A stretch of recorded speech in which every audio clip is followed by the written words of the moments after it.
Beyond just the basic data, CatalogIt provides a range of useful fields and functionalities that give your entries depth and context.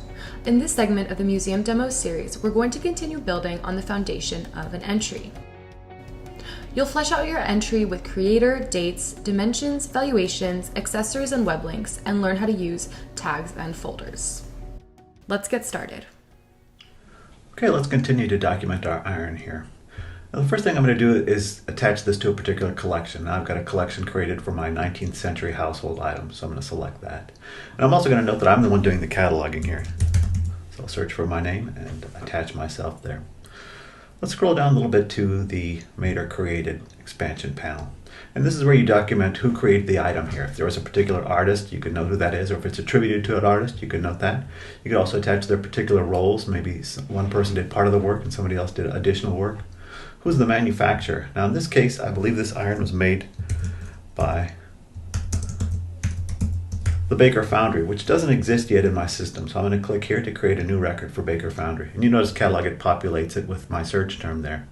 And here I can continue to document what I know about the Baker Foundry here. I'm not going to do that right now, but I'm going to go ahead and click Create. I can come back later on and add to this record. So now I've got this attached to the Baker Foundry. Now I've got fields for the dates. Now CatalogIt requires you to use dates in some kind of a recognized date format. A full month, a day, and year is acceptable. I can't put in information that's nonsensical. In this case, I'm going to put 1830, and I'm going to use my circa button here to say that this is approximately 1830. Now if I knew that this was a date range, maybe from 1830 to 1860, I would include that in here. Below that, I have the ability to attach a time period to the item. So we've pre-populated this with a number of centuries and art time periods here, but I'm actually selecting 19th century. Now, and this will make this searchable again as 19th century as a profile. I can add additional ones here if I wanted to. For instance, if I wanted to create a profile for mid-19th century, I can do that as well. The place that it's made, this is actually made in Allers Crossing, and places in CatalogIt are hierarchical, so I can see that Allers Crossing is within Virginia. And you'll see once we save the full record how that full hierarchy will display. Let's collapse this expansion panel and move down here to dimensions. Dimensions in CatalogIt are a repeating set of fields, so you can capture multiple dimensions of a particular item. In the case here, you describe, first of all, the area that you are measuring. CatalogIt captures dimensions in a variety of formats. So for instance, I'm going to start here with a fraction. 7.5. The width is 4.5. So I'm going to use that one as a decimal. And for the length, I'm going to use just a full number here. So you can see the different ways that I entered in that information in there. And you can see that CatalogIt is defaulting to inches here. I've got my system set for inches. You can set your own account to set for the metric system if you like. And CatalogIt will capture whatever dimension you enter in a normalized fashion. So in other words, if I wanted to enter something in centimeters here, even though my default is inches, it will allow me to do that. And it's capturing it again in a normalized fashion. So I'm going to collapse my dimensions here and move a little further. There's fields to capture the parts, the number of parts the item is made up of, and if it has multiple parts, you can describe them all there. If the object has accessories, some kind of associated items with it, you could know what they are and keep track of them all here.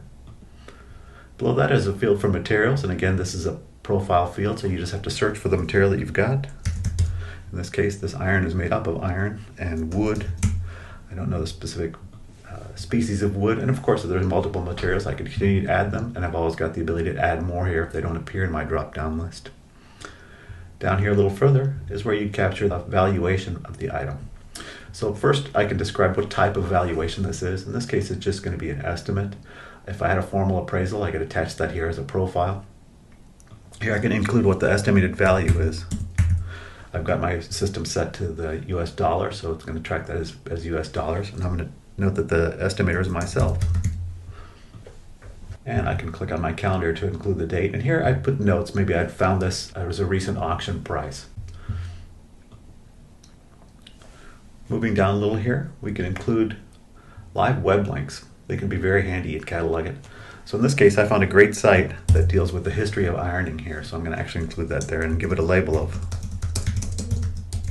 the history of ironing. Now I'm going to scroll back up here and show you a couple other items we didn't talk about earlier here.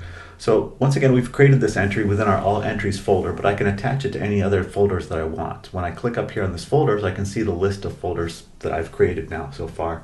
And you can see I've got them organized by type of item, some places by workflow. I've got a folder here called To Be Cataloged. It's my items that I'm still working on. So I'm going to actually include this one in my To Be Cataloged folder here. But an item can live in as many folders as you want or need it to be in. I'm going to check that as being done. Next to that are tags. Now tags are really handy. I think of them as being a post-it note stuck to the outside of the entry. They're a way to denote quick research or tasks that need to be done with the item. In this case, I do need additional photos of this item. So I've added that tag to it here. They're great to come back and refer to later on. They are profile fields as well. So now I'm going to go ahead and save the entry, and let's take a look at what we've got. Now you can see that I've attached this to my 19th century household items collection. I'm the one that cataloged it. Here's my accession information. And you can see CatalogIt is projecting who the source or donor is, as well as the gift method. Here's that Baker Foundry. We may set this to be approximately 1830, 19th century time period. Here is the town of Allers Crossing, which is within Virginia in the United States, within North America. So you can see that hierarchical display there. Here is the nomenclature information with the full nomenclature hierarchy. Here are those dimensions we added, the materials we've included, the location within the museum, which is also hierarchical. I could show that my shelf 2, which is its storage location, is within cabinet 1 in the south wall, within the basement, within my main museum building. And here is that valuation. It's an estimate. I estimated it, $50. And here again is that link that we added, the history of ironing. It's a live link. I can click on that and visit that site. Now we've covered some of the finer details of entry creation. Stay tuned to learn more about CatalogIt's diverse features and their wide range of applications in the coming segments. Next time, we'll cover a really important topic, which is loan in, loan out, and exhibition profiles. We'll be with you every step of the way as you're learning to master your CatalogIt Museum account. Visit our support site for product support or browse our general site for additional information.